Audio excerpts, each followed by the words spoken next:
She vanished years ago, but he picked her up tonight. A lonely veteran drives through a stormy night when he spots a young girl stranded by the side of the road. Compassion drives him to stop, but what begins as an act of kindness turns into something chilling. The girl claims she's headed home, but her silence hides a haunting truth. She disappeared years ago. When she vanishes mid-ride without a trace, he's left with one haunting reminder. Sometimes the road carries the lost. This cinematic horror story will leave you breathless, questioning what lingers on forgotten highways.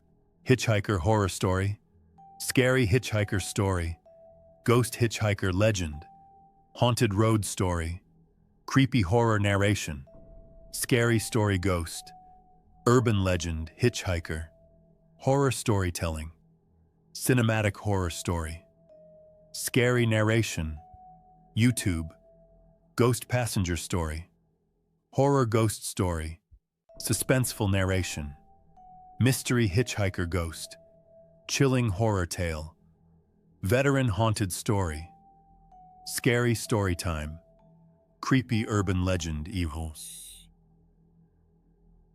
The rain poured across the highway in violent sheets, drumming against the windshield as the wipers fought to keep up. His knuckles were white on the steering wheel. The road was empty, endless, and cruelly dark. And then, there she was. A girl standing alone at the edge of the asphalt, soaked, shivering, her arm raised in desperate plea. He hit the brakes so hard his seatbelt cut across his chest. The car shuddered to a stop just feet away. For a moment, he thought he'd imagined her. Because who would be out here, in the middle of nowhere, at this hour? But no, she was real. And she was looking directly at him with eyes that seemed too heavy for her young face. He leaned across the passenger seat, fumbling for the lock. "Get in." The girl climbed inside, her thin dress clinging to her as if stitched from rain itself. The air grew colder, though the heater hummed. She said nothing, only folded her hands in her lap, trembling. And with that, the ride began. His name was Daniel Hayes. To strangers, he looked like just another man in his 40s, but the truth was heavier. He was a veteran. Once he had worn a uniform with pride, carried out orders with a clear sense of purpose, and held the lives of his brothers in arms in his steady hands. But wars have a way of outlasting the battlefield. His body bore scars that never quite healed, and his heart carried losses he never spoke of. When he came home, he discovered the cruel silence of a world that kept moving as if nothing had happened. At the grocery store, people brushed past him. At job interviews, they glanced at his limp and politely looked away. Even his neighbors, the ones who hung flags on their porches every holiday, never asked why his hands shook when fireworks went off. Daniel lived on the edge of town, working nights as a mechanic. The pay wasn't much, but it was honest.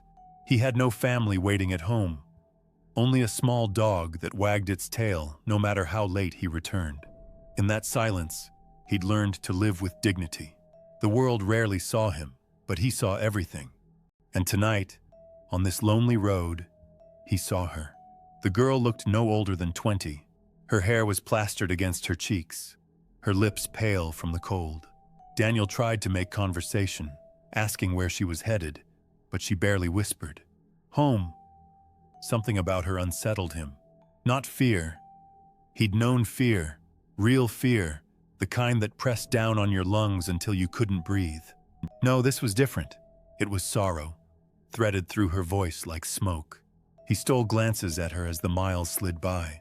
Her hands never moved from her lap. Her clothes seemed dated, as though she had stepped out of another decade. She never pulled out a phone, never asked about the radio, never checked the time.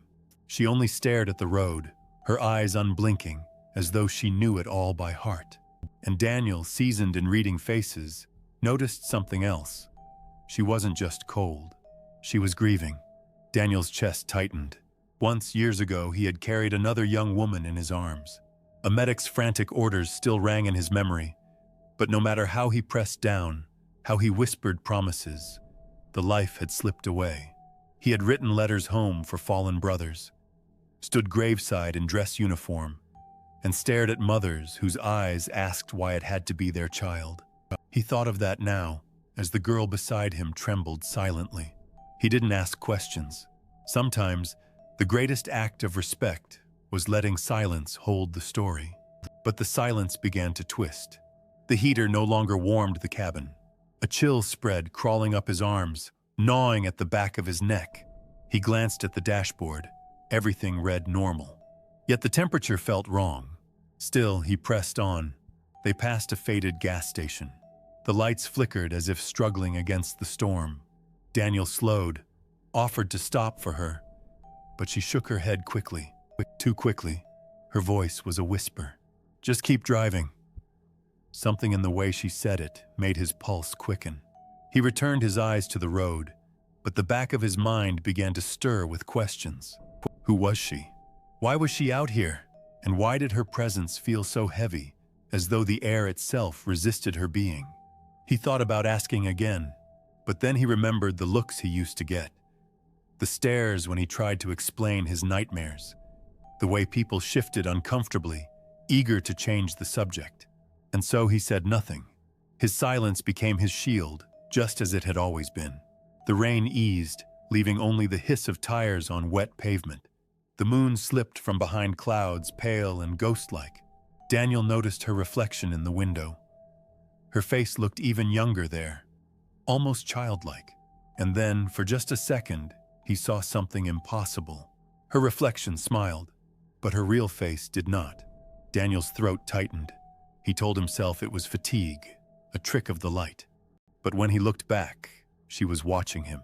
Not his eyes, but the metal hanging from his rearview mirror. A small, worn piece of bronze, the only decoration he had ever kept.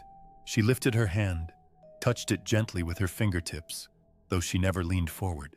And softly, she whispered, "You carried them." His heart jolted. The words were too precise, too heavy. She couldn't have known, yet she spoke them with certainty, as if she had been there, as if she had seen him in the dirt and chaos of battle. As the car crested a hill, the town lights shimmered in the distance. Relief flickered through Daniel. Whatever this night was, it was nearly over. But when he turned to tell her they were close, the seat beside him was empty. The seatbelt lay unused. The door remained locked, the cushions still pressed down, as if someone had sat there moments before. But she was gone. Daniel slammed the brakes, heart hammering, breath ragged. The highway stretched behind him, endless and bare. Not a single footprint, not a single shadow. Only rain washing everything clean. For a long time he sat frozen, gripping the wheel. His chest ached with the impossible truth. He hadn't picked up a girl. He had picked up a memory, a ghost bound to the road, a soul still searching for home. And in that realization, his silence broke, not in words, but in tears. He drove on, alone again, the town lights drawing nearer. Yet the air felt different now. The weight of her grief lingered, but so did her final glance at his medal. By the time he reached the town, Daniel pulled over and sat quietly. The night was still, and as Daniel placed his hand on the medal, a line etched itself into his heart, a truth he would carry long after headlights faded and engines cooled. Sometimes the road carries the lost.